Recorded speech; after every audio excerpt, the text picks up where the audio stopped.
Okay, good afternoon, everybody. Sorry about the delay. I was just checking if I am actually recording the meeting. I didn't record just now, so I don't want to have to repeat and start all over again, but it looks like I am recording. Sorry, it's just Zoom is something that is new to me, and we weren't trained before lockdown, so now we basically actually have to teach ourselves, which can be really very frustrating. Okay, so hopefully I am recording now for the second time. Anyway, so good afternoon. I'm sure probably in the background you're going to hear some noises. My son has woken up and he's got his music playing. Now, I have asked him not to put it too loud. And then the windows are open because it's such a gorgeous day here in PE. We had lovely rain last night. We've going into our 5th year of a drought now, so the rain is really very welcome.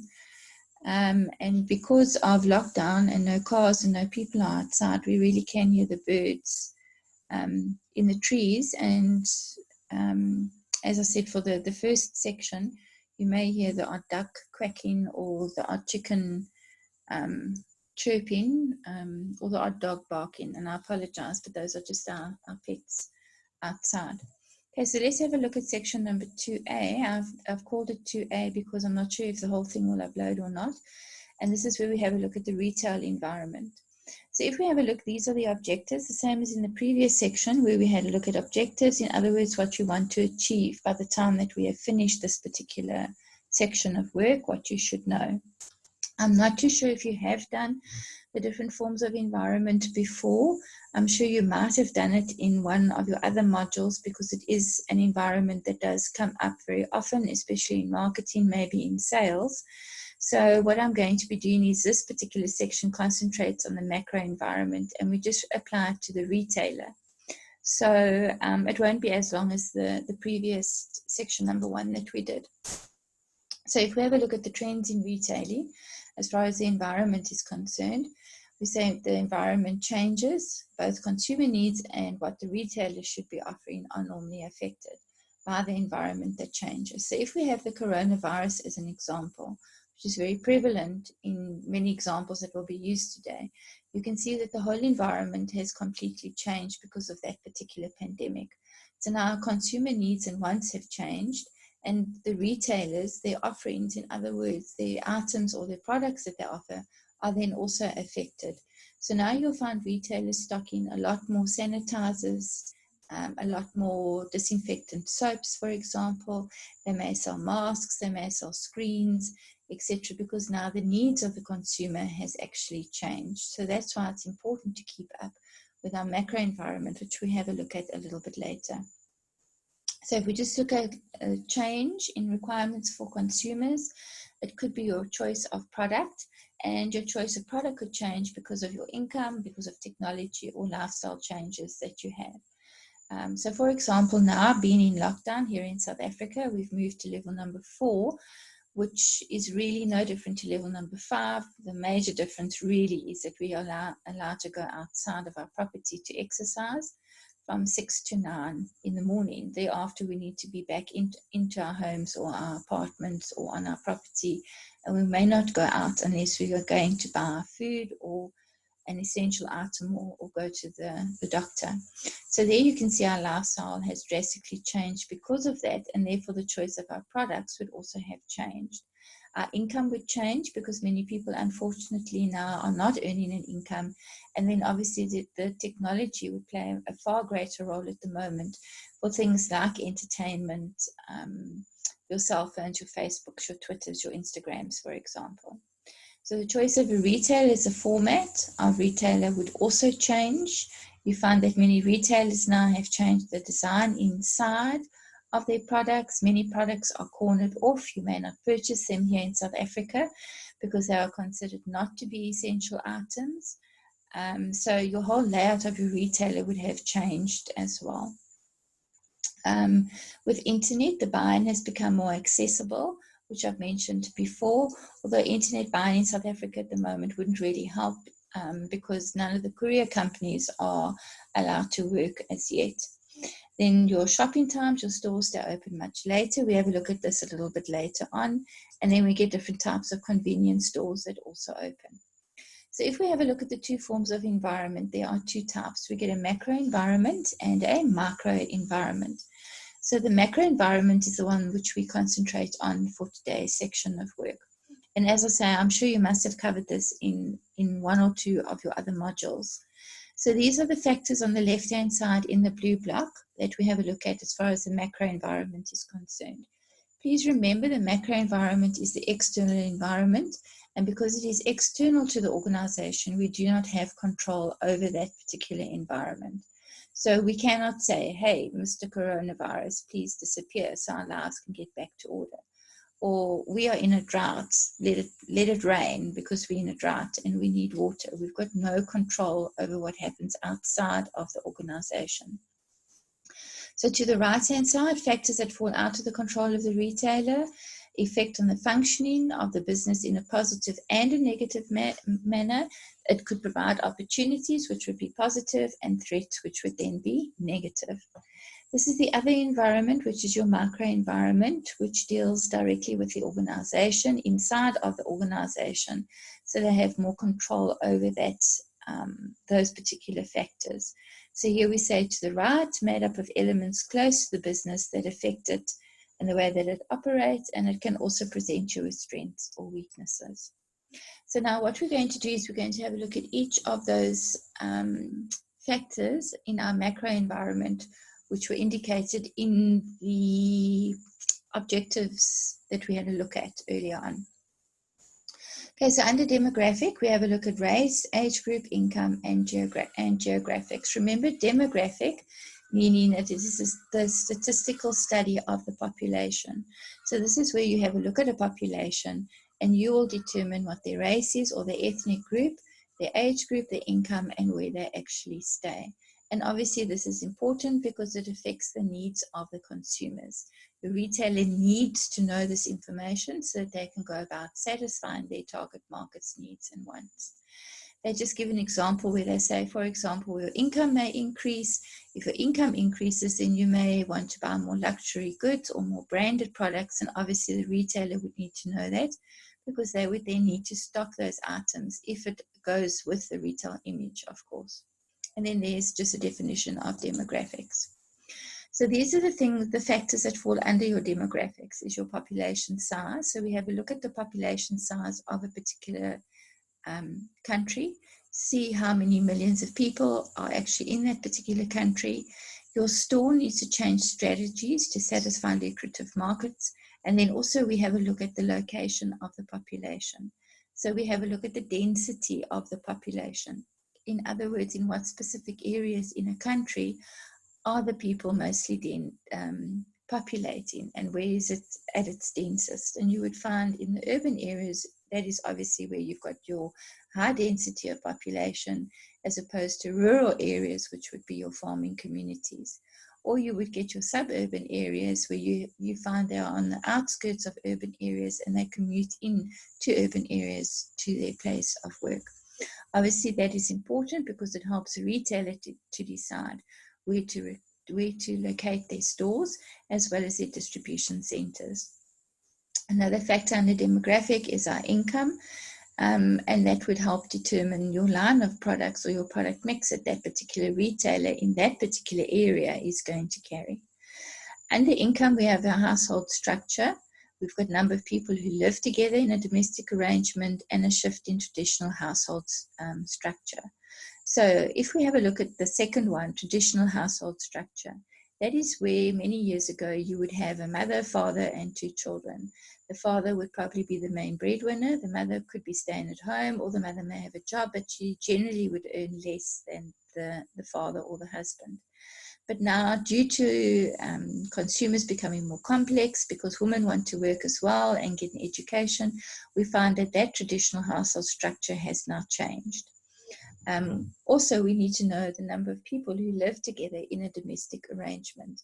So, for example, if you are divorced and your wife is divorced and you've got children from your previous marriage, how many people will be living in that particular household? Because that is also going to affect the income or strategies that retailers undertake. Technology is an important one for your retail industry, but not only obviously for retail, but for all industries. And here we say it helps in streamlining operations and improving the offering to the customer. Many, many years ago, I don't know if you would remember, but many years ago, let's say 25 years ago, in your retailers, you would have cashiers who would actually enter the barcode of a particular product into a till on a keypad, and then the till would record that what item it is and the price. Whereas now your operations have become so streamlined that your cashiers just scan that particular item. So now it saves time and it allows for more productivity as well. Okay, your smartphones also allow retailers to make use of advertising. I'm sure you experience that, not only smartphones, any phone really, where you would get an advertisement placed by a retailer coming through either on an SMS or on a phone call. I personally find those very irritating. Your consumer also makes use of multimedia, such as social media and email. So because we are so attached to our phones, we're on Twitter, we're on Instagram, we're on Facebook, Snapchat, and all these different forms of social media. And we are exposed to branded products and retailers and information and personal opinions on retailers every now and again. Okay, then if we have a look at the effect of technology, it can boost the retail store's performance, and it can undermine the traditional way of doing business as well. Then your e-commerce obviously has become more and more important. Places like Takealot and Netflorist, okay, where you would order online and then your product would be delivered within a certain time period. So that has taken away business from your traditional retailer. And that is why we say in the previous bullet, the traditional way of business has changed.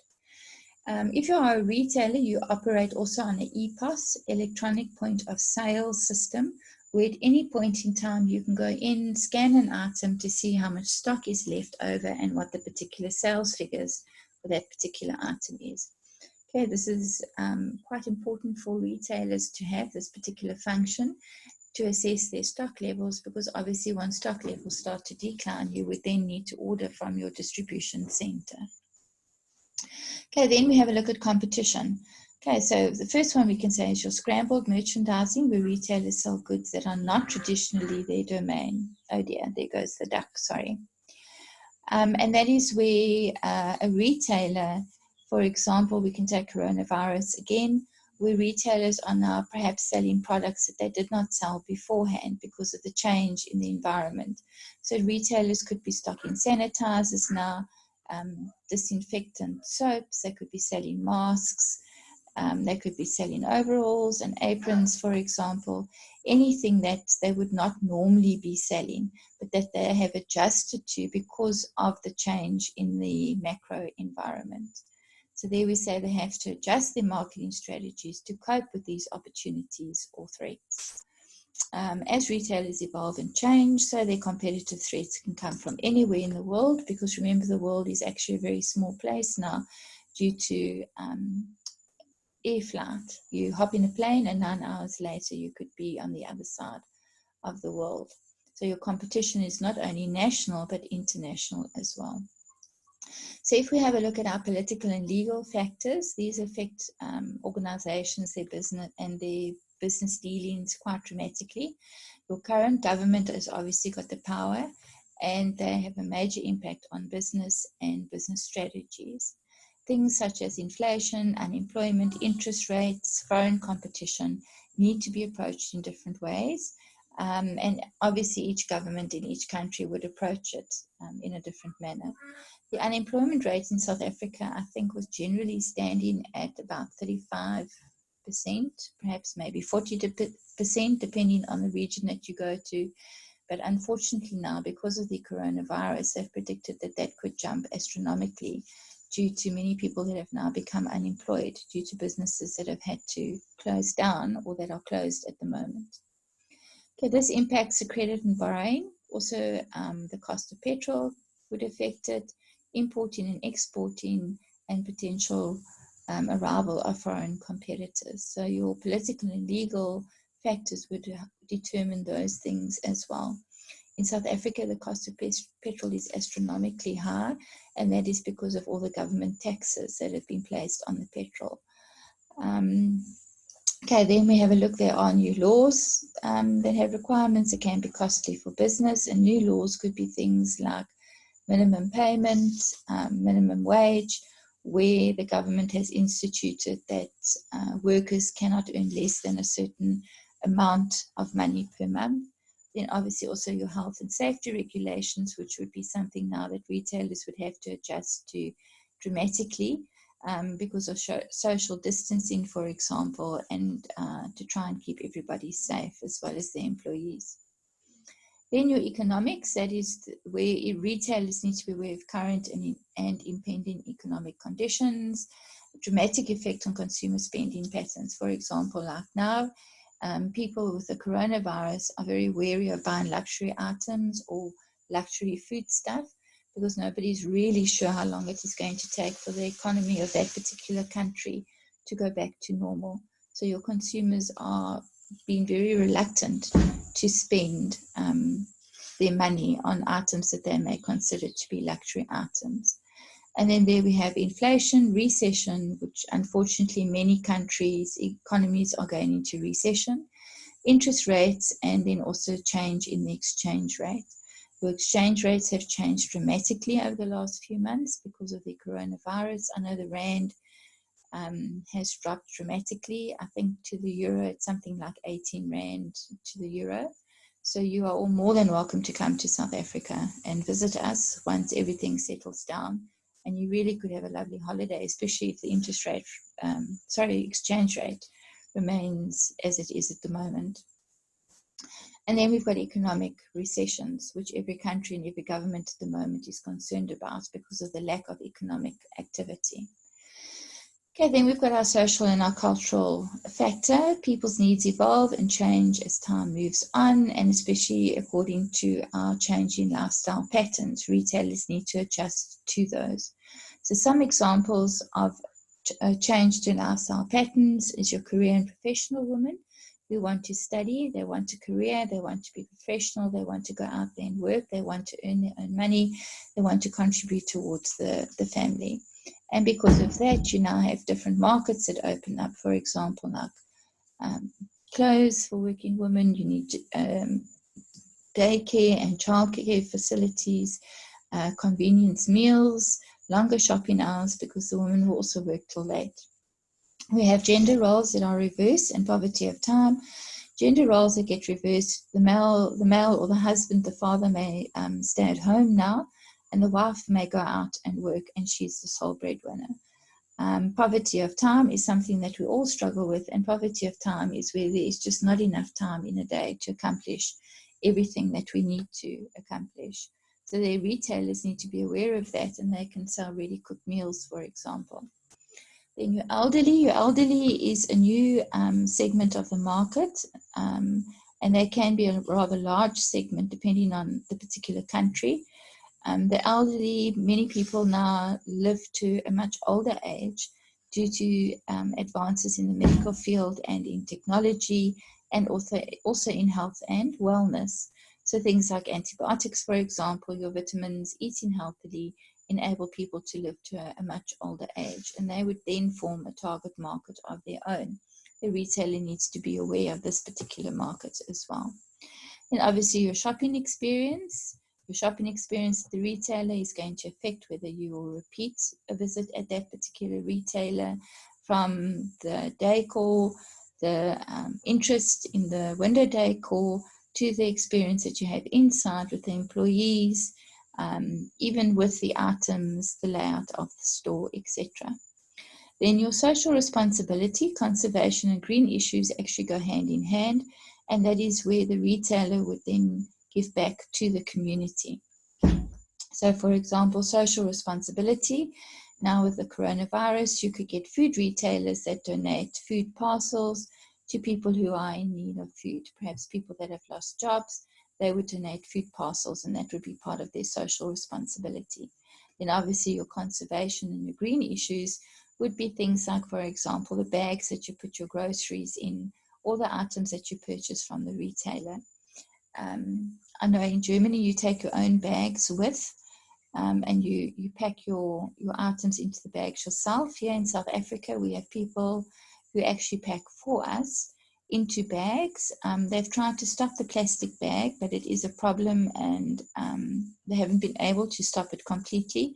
You now need to purchase a plastic bag if you want to use one. They have got brown paper bags as well, but generally this has taken a long time for the South African consumer to convert to. And then obviously your health awareness. Okay, so the next few slides just go into a little bit more detail about the previous slides that we've had a look at. So there we say more women have entered the employment market. They've got less time to shop. They've got an attitude change towards clothes. And you need longer shopping hours because now the women are working and they end late. There's our gender role and poverty of time. Women don't necessarily do all the shopping anymore. Men also do shopping now. Shopping takes place on weekends, and the responsibility can fall on husbands, couples, or a single person in that particular household. The single person being that it could be perhaps a teenager or a young adult as well. So there's our shopping experience, which we spoke about previously. Design their space to meet the need. Placement of goods that need to be purchased must be attractive, must be a pleasant environment where people can move around easily, and where there is relaxation on offer, where you can perhaps sit and have a cup of coffee with a friend, and then you get your interactive stores. So there's our social responsibility, which I mentioned earlier on, becoming aware of how money is spent and the impact that it has on society. Retailers believe that they're doing the right thing. They can avoid selling brands that engage in unethical or exploitative practices as well. And then there's our conservation, green issues, and health. Increasing awareness of the need to preserve our environment for future generations. Retailers investing in programs that contribute towards the environment, like an Arbor Day, planting trees, for example, teaching communities how to farm so that they can feed themselves. Those would all be examples. And then customers are now better informed and spending more on products that are hormone-free, organic, free range, or free of any artificial additives. Then the last thing we have a look at is ethics. And there we say the second bullet covers the principles that are concerned with the judgment of whether something is right or wrong. And then they give you examples of unethical behavior in retailers. So one would be selling merchandise produced under disreputable circumstances, for example, making use of child labor or making use of sweat factories that produce clothing. Claiming to have the best price when there's no proof that your item is the best price in the marketplace. Accepting gifts from suppliers, in other words, the supplier offers you a gift, and in return you then stock the item in your retail store. Charging fees to suppliers for shelf space. In South Africa, we are allowed to do that, where we can charge a fee for eye level shelf space. In other words, as you're walking down the aisle, as your eye glances, that would be eye level, and that would be the premium spot. Pressurizing a customer to purchase a particular product is unethical. Non-disclosure of information, where perhaps you know the item was perhaps tested on animals and you don't disclose this information to your consumer. Advertising product marked down when it is actually not marked down to try and draw customers into the store to get them to purchase products. And then telling a customer that there could possibly be a price increase shortly. Again, luring them into the store to purchase a product that would be unethical. And then the last one, selling goods on credit but at extremely high rates. So that is the end of our section number 2, not as long as our section number 1. And as I said before, the emphasis there was mostly on your macro environment. I said see exercise that will be posted onto Teams. I posted that earlier this morning, so please you can have a look at that exercise and you can perhaps start it.